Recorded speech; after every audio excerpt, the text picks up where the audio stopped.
हाय दोस्तों।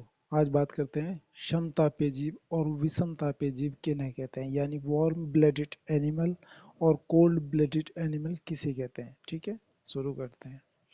Warm blooded animal समतापी जीव यानी जिसके शरीर का तापमान हमेशा यानी 365 दिन मतलब समान रहता है, उन्हें समतापी जीव कहते हैं। इन्हें उष्ण रक्तीय जीव यानी गर्म खून वाले जीव भी कहते हैं, क्योंकि इनके शरीर का तापमान हमेशा समान रहता है। जैसे मनुष्य हो गया, इनके शरीर का तापमान हमेशा 37 डिग्री से सेल्सियस ही रहेगा। गर्मी हो कितनी, ठंड पड़ो गर्मी कितनी पड़ो, मतलब शरीर के अंदर का टेम्परेचर हमेशा 37 डिग्री ही रहेगा। और फ़ारेनहाइट में देखो तो 98 दशमलव रहेगा। ठीक है, तो ये कितनी ठंडी, अगर हम ठंड में भी जम्मू कश्मीर भी पहुंच जाएं और वहाँ बिल्कुल ठंड पड़े और वो पानी वानी सब जम जाए, तो हमारे शरीर का खून जमेगा नहीं, क्योंकि हमेशा गर्म रहेगा। अंदर का टेम्परेचर 37 ही रहेगा, कितने भी बाहर ठंड पड़े, गर्मी हो सर्दी हो यानी बारिश हो, कुछ भी हो, शरीर का तापमान हमेशा यानी यानी बाहर के वातावरण के हिसाब से इनका वेरी नहीं करते रहता, मतलब घटता बढ़ता नहीं है। हमेशा हमेशा 37 डिग्री ही रहेगा।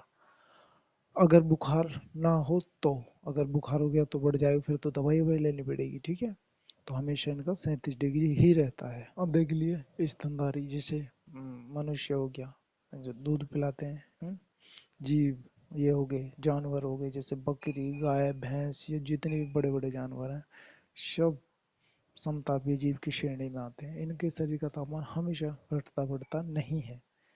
अब बात करते हैं विषम तापीय जीव किन्हें कहते हैं, यानी वॉर कोल्ड ब्लडेड एनिमल।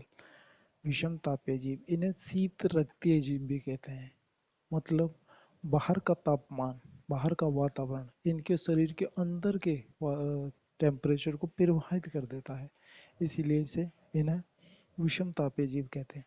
अगर बाहर ठंड ज़्यादा पड़ेगी तो इन्हें ठंड ज़्यादा लगेगी, तो ये बिल बिल में पड़ जाएंगे, जैसे सांप हो गया, बिल में पड़ जाएंगे, कीड़े मकोड़े छुप जाएंगे। गर्मी ज़्यादा पड़ेगी बाहर, तो ये गर्मी से छुपने के लिए कहीं बढ़ जाएंगे। ठीक है, ठंड, तो इनके बाहर का वातावरण इनके शरीर के अंदर तक के खून को प्रवाहित कर देता है इन्हें, इसीलिए इन्हें शीत रक्तीय जीव भी कहते हैं। इन्हें ठंड ज़्यादा पसंद होती है, क्योंकि अगर गर्मी में छोड़ दो तो बिलबिला के मर जाएगी। जैसे सांप बिल में बढ़ जाता है, उस पे मिट्टी का तेल डाल दो बिल में, उसके जब त्वचा पे लगेगा तो उसकी ऊष्मा को बढ़ा देता है त्वचा की, और वो बिलबिला के बाहर आ जाता है। तो ये इनके शरीर का जो तापमान है वो वातावरण के हिसाब से घटता बढ़ता रहता है इन्हें, इसीलिए इन्हें विषम तापीय जीव कहते हैं। लेकिन मनुष्य का तापमान, कितनी ठंड में नहा लो, है कितनी गर्मी पड़े, घटता बढ़ता है ही नहीं। अगर घटेगा बढ़ेगा तो फिर वो इलाज कराना पड़ता है डॉक्टर के पास। ठीक है, लेकिन अगर ये विषम तापीय जीव वालों को ज़्यादा गर्मी में छोड़ दो मर जाएंगे, ज़्यादा ठंड में छोड़ दो तो मर जाएंगे। इसीलिए अपने शरीर के तापमान को मेंटेन करने के लिए अलग अलग जगह छुपते रहते हैं, यानी बिलों में देखा होगा, जो छिपकली रहती हैं वो भी अलग अलग जगह छुप जाती हैं। क्योंकि आपने देखा होगा गर्मियों में दिखाई देती है, लेकिन जाड़ों में बहुत कम दिखाई देती है। कहीं कहीं ऐंठ के पड़ जाती हैं, जो ऐंठ के पड़ जाती हैं, क्योंकि वो ठंड वो नहीं होती, बर्दाश्त नहीं होती, ना ही ज़्यादा गर्मी बर्दाश्त होती है। तो इनमें होते हैं, इनमें एग्जाम्पल सरीसृप यानी रेंगने वाले जीव, जैसे सांप, छिपकली, ये जितने भी रेंगने वाले जीव आते हैं सरीसृप। ठीक है, कीट, जितने भी कीड़े मकोड़े हैं ये भी विषम तापीय जीव की श्रेणी में आते हैं। उभयचर, उभयचर यानी जो मेंढक वगैरह होगी, जब ट्रें ट्रें करेगा, जब देखा होगा बारिशों में, जब उसके शरीर का तापमान अलग रहेगा, मिट्टी में बढ़ जाएगा तो अलग रहेगा, पानी में रहेगा तो अलग रहेगा।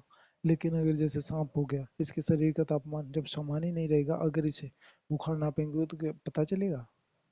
अगर सांप का बुखार नापेंगे तो क्या पता चलेगा? अरे जब उसका शरीर का तापमान ही नहीं एक समान रहता, तो इन्हें ना बुखार ना कुछ, कुछ भी होता ही नहीं है।